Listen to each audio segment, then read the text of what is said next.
In this tutorial, I'll show you how to create a glass effect in Canva. By the end, you'll have a clean frosted glass overlay that softens the background and makes text or key content stand out.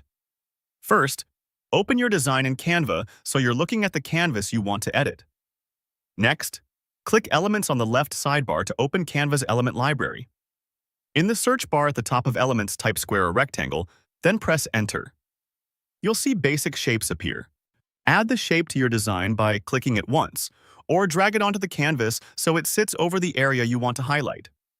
With the shape selected, click the color option on the top toolbar. This opens the color picker for the shape.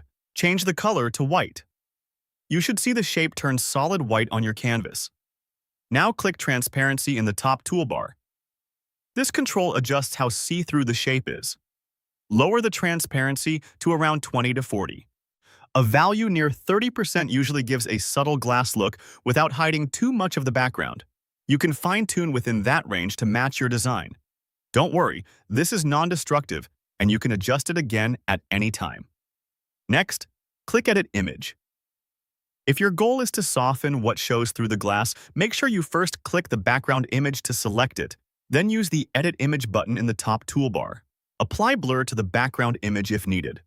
Look for the blur option in the editing panel, then drag the blur slider slightly to reduce background detail.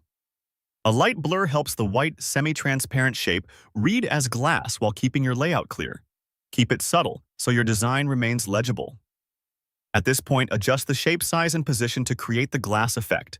Click the shape to select it, then drag the corner handles to resize and use the center handle to move it.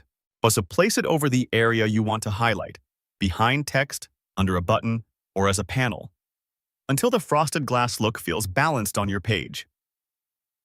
If your shape needs to cover a wider section, stretch it horizontally or vertically while keeping enough transparency so the background still shows through.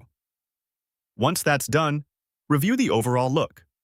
If the glass effect feels too strong, raise the transparency slightly.